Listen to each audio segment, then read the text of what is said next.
forgive my voice, I swallowed a frog. I will try to make it last for the next few minutes at least. I'm going to start off, I have a couple questions for you. Has anybody seen a whale? One or two whales out there? Maybe some fin whales, humpback whales. And the second question is, how many of you, when we said there's a whale at 11 o'clock, looked at your watch and said, oh, it's 10:45, there's going to be a whale in 15 minutes. Come on, be honest. I know at least one of you has had to have done it. Yeah? Come on, you're not going to admit it? I wouldn't either. So by now, maybe you figured out what that actually means, and that's in reference to the ship. So as the ship is driving forward, off the bow, that is 12 o'clock. Off the stern is 6 o'clock. And like the hands of a clock, off of the starboard side would be 3, and off of the port side would be 9. So that's where you look when we say to come out and spot a whale, and that's where it is.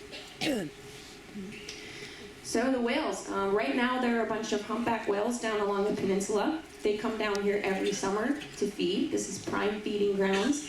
And they congregate in a pretty tight area in certain spots, which make them really easy to study, or relatively easy to study by the researchers when trying to figure out some population information. When the humpback whales dive down, as you've seen, they're pretty special in that they fluke. They put their flukes up in the air and show them to you. And when they do that, you can see that there is a unique pattern under there, almost like a fingerprint. So every whale has a unique pattern underneath its fluke. And the researchers figured out that they can take this information and use it to learn about the animals. And so they do. They go out there and they repeatedly take photos of these animals and go back and analyze it, try to figure out where these animals go, how often they come down, if they're here 1 year or if they're here the next year, and they can start to extrapolate lots of really interesting information from that. So say they go out one day and they spend the entire day out there and they photograph 3 animals. So they go back to their lab and they look at these photos, and here's what they look like. Clearly 3 different animals. But they go out the next day and they see 3 whales and they get 3 photographs, and they go back and they look at them in the lab. That's the same animal.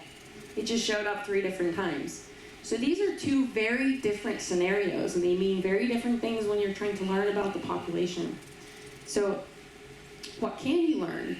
By taking photos of these and tracking these animals over time, you can learn about abundance. How many are out there? Are they surviving? How well are they surviving? Who's reproducing? Which females are reproducing in a specific year? And a little bit about dispersal. Are they moving between populations, and at what rate are they doing that? So there's a lot that you can learn just by being able to deduce the individual in the population. Why am I telling you this when you want to go to dinner? Well, because you guys have nicer cameras than I do, and you're going to be out there taking photos of these whales and trying to get the perfect fluke shot when it comes up right in front of you. So what we're asking is that if you happen to get some good shots, is that you'll share them with us. And this is what we're looking for. We're looking for a flat face-on shot, perpendicular shot, with the entire fluke out of the water, and where you can see all of these markings, and it's clear, it's not blurry, it's not too dark. So we're looking for, this is an ideal photo, but sometimes, a lot of times, we don't get ideal photos. We get the best that we can. So if you get some good fluke shots and you're willing to share them, we would love to take them. We're also getting photos of orcas. They have unique markings as well. So this saddle patch right here can be unique, have some scratches in it or a unique shape, as does the eye patch.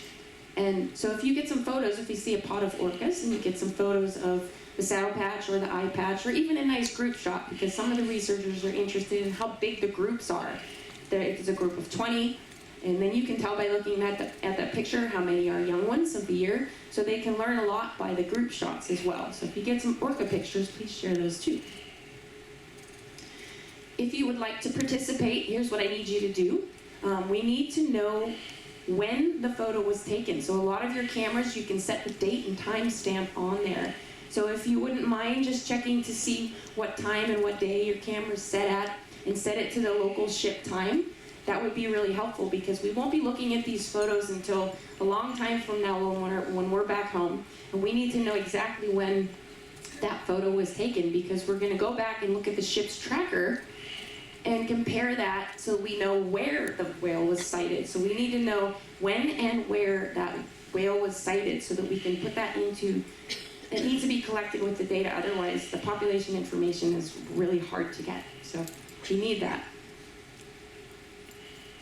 What are we doing with it? So the Allied Whale Department of College of Atlantic that Sean runs, he manages this. This is a database, and they've collected up to, I think, almost 6,000 individuals so far due to the efforts of folks like yourselves that turn in these pictures from just the Southern Ocean population. So 6,000 animals have been identified.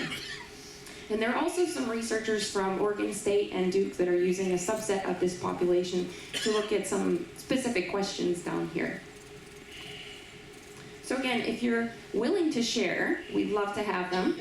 At the end of the cruise, we'll put in the Herald where and when we'll meet with you. So it'll be on the way north, maybe in the Chilean fjords. It'll be myself, Sean, and Rachel.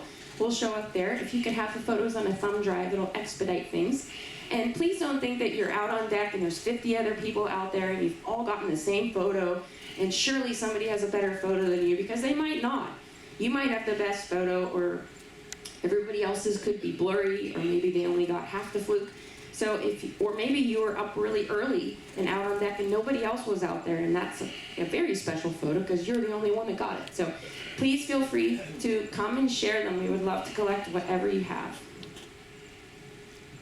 Thank you very much.